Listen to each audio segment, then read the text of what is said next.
28, 29, 30। হ্যাঁ হ্যাঁ হ্যাঁ, আরো আরো, তাড়াতাড়ি তাড়াতাড়ি। বুক ডাউনের পর আবার ডাম্বেল উঠাই তুই।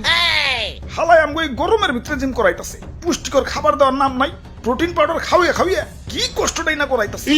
এই কি বিড়বিড় করো, ভালো করে বুক ডাউন দাও। কুরবানির ঈদ আইসা গেছে, এখনো শরীরে গোস্তর খবর নাই। এই বডি নিয়ে হাটে গেলে কাস্টমাররা দাম কইব। দাও দাও দাও, বুক ডাউন দাও।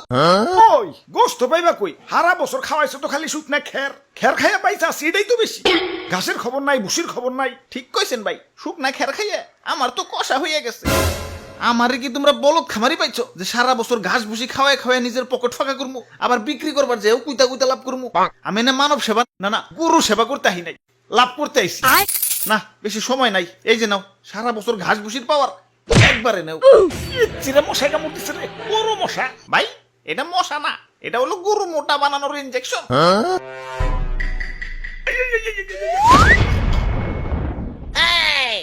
এইবার ঠিক আছে, এইবার ভালো দাম পাওয়া যাবো। যাই হাটে যে গরুটা বেই চাহি। ওরে ভুয়াপুরে, ইয়া সাতা কই দছ, ইয়া মেম্বার আমি না তুমি? সরি মেম্বার সাহেব।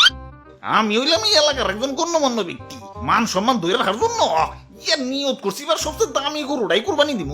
ইয়া টাকা পয়সা কিছু না, ইয়া মান সম্মানটাই হলো বড়। আরে সবচেয়ে মন মরাই রয়েছে খেলা, এমন মন মরাই থাকলে কাস্টমার আইব। জাবর কাটো জাবর কাটো, পেটে কিছু থাকলে তো জাবর কাটো। ফুলাইছো তো ইনজেকশন দিয়ে, এখন ইনজেকশন মুখে না চাবাম না। এই যে নাও সেন্টার ফুট, নাও জাবর কাটো।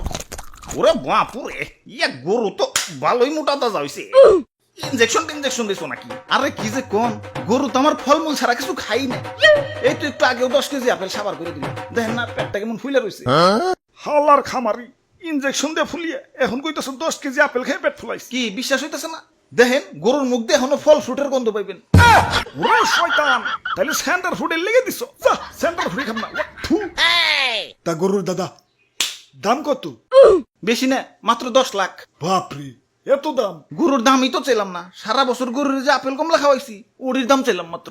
এখন দাম বেশি হইলে ওইটা নেন। না না, আমি হইলাম মেম্বার সাহেব, এই এলাকায় আমার একটা ওয়েট আছে। এই সুখ না গরু নিলে এলাকায় আমার মান সম্মান থাকবো, আমার ওইটাই লাগবো। এই যে নাও টাকা দেও, গরু আমাকে দিয়া দেও। এই ভাই দেন, হাসিলের টাকাটা দেন। ওরে বাপুরে, ইয়া গরু কিনা পকেট ফাঁকা হয়ে গেছে, পকেটে আর কোনো ক্যাশ কুশ নাই। ক্যাশ না থাকলে বিকাশে দেন। আরে ইয়া বিকাশেও তো টাকা নাই, কার্ডে আছে, কার্ড নিবে। ধরুন আমার কি এটিএম বুথ পাইছেন নাকি? ইয়া পাইলে আর দিমু কেমনে? ইয়া ভাই হাসিলের টেয়াটা মনে হয় পাইসা গেল। আরে মেম্বার সাহেব, কার্ড থেকেও তো বিকাশে টাকা ঢুকান যায়। প্রথমে বিকাশ অ্যাপে লগ ইন করে অ্যাড মানিতে যান, কার্ড টু বিকাশ সিলেক্ট করে ভিসাতে ট্যাপ করেন। যেহেতু আপনার ভিসা কার্ড, আপনার বিকাশ অ্যাকাউন্ট সিলেক্ট করে টাকার পরিমাণ দেন। তারপর আপনার কার্ড স্ক্যান করে তথ্য আপডেট করে ফোনে আসা ওটিপি সাবমিট করেন। ব্যাস, অ্যাড মানি হয়ে গেল। আর হ্যাঁ, পরবর্তী লেনদেনের জন্য আপনার কার্ড অটো সেভও হয়ে গেল। হ্যাঁ পাইছি, যাই গে, ভালো থাকেন, ঈদ মোবারক। মেম্বার সাহেব, গরু ডাকি না জিতছি। একে তো খামারির যন্ত্রণায় বাঁচি না, তার উপর কাস্টমার খালি পাছায় থাবুর মারে, পাছাটা আমার লাল হয়ে গেল। খালি একবার দূরে থেকে মুক্ত হই, সবটির খবর আছে আজকে। কিরে তোর পাছায় গোবর ভরানো কেন? আরে ভাই এটা সেলফ ডিফেন্স, কেউ পাছায় থাবুর দেওয়া তো দূরের কথা, পাছায় হাত দুলানোরও সাহস পাইব না। এই নেও নাও, তোমাকে গরু নিয়ে বাড়ি যাও, শক্ত করে ধরো, গরু কিন্তু হেভি ডেঞ্জারাস। ওরে বাপুরে, ইয়া সাতা কই দছ, ইয়া মেম্বার আমি না তুমি? সরি মেম্বার সাহেব। কাম সারছে, গরু তো মুক্ত হয়ে গেছে। গরু এটা যে ডেঞ্জারাস, সবটা পালাও পালাও, দৌড়াও দৌড়াও। ওই তোরা আমার দৌড়ের সাথে পারবি? চুপচাপ জেনে দাঁড়ায় আসল দাঁড়ায় থাক, বলে কিন্তু গুতা দিয়ে চান্দের দেশে পাঠাই দিবি। মেম্বার সাহেব নড়াচড়া করেন না, গরু কিন্তু খেপে গেছে। অনেকক্ষণ ধরে তোকে অত্যাচার সহ্য করতেছি। ওই তোরা গরু কিনতে আসছিস, গরু কিনবি, পাছায় থাবুর দেওয়ার কি আছে? আরে স্যার, পাছায় থাবুর না দিলে গরুর ভালো মন্দ বোঝা যায় নাকি? তোমরা যে কি পরিমাণ ভালো মন্দ বুঝো সেটা তো দেখলামই। ইনজেকশন দিয়ে গরু ফলাইছে আর তোমরা ধরতেই পারলা না। আরে তুমি না কইলা ফল ফ্রুট খাওয়া ফলাইছো? মিছা কথা কয়, বিশ্বাস না হলে দেখে মুখে এখনো ফল ফ্রুটের গন্ধ আছে।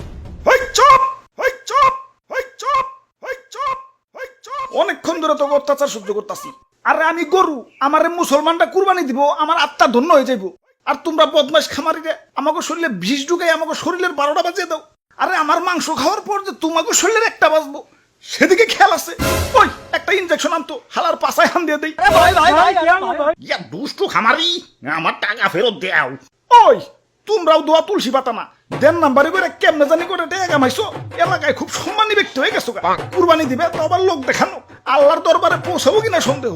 আচ্ছা না পৌঁছাইলো, গরিব মিসকিনের কাছে তো পৌঁছাইতো। এখন 10 লাখ 20 লাখ টাকা দিয়ে যে ফার্মের পোল্ট্রি গরু কিনতেছ, এত তো গরিব মিসকিনের হক নষ্ট হইতেছে। এগুলোর ভিতরে কষ্ট পাইবে, ফুল আইছে তো ইনজেকশন দিয়ে। এত অতিরিক্ত দাম দিয়ে পোল্ট্রি গরু কিনে টাকা অপচয় না করে সঠিক দামে দরকার পড়লে কয়েকটা গরু কিনো। এখন লোক দেখাও যাই করো, কমসে কম গরিব মিসকিনরা তো পেট ভরে ঈদের আনন্দ করতে পারবো। জি স্যার, ঠিক কইছেন স্যার। ওই কানে ধর, সবটিতে কানে ধর। স্যার আমিও, আমার তো কোনো দোষ নাই। পাছায় থাপুর দেওয়ার কথা ভুলে গেছো। কানে ধর, উঠবোস কর সবাই।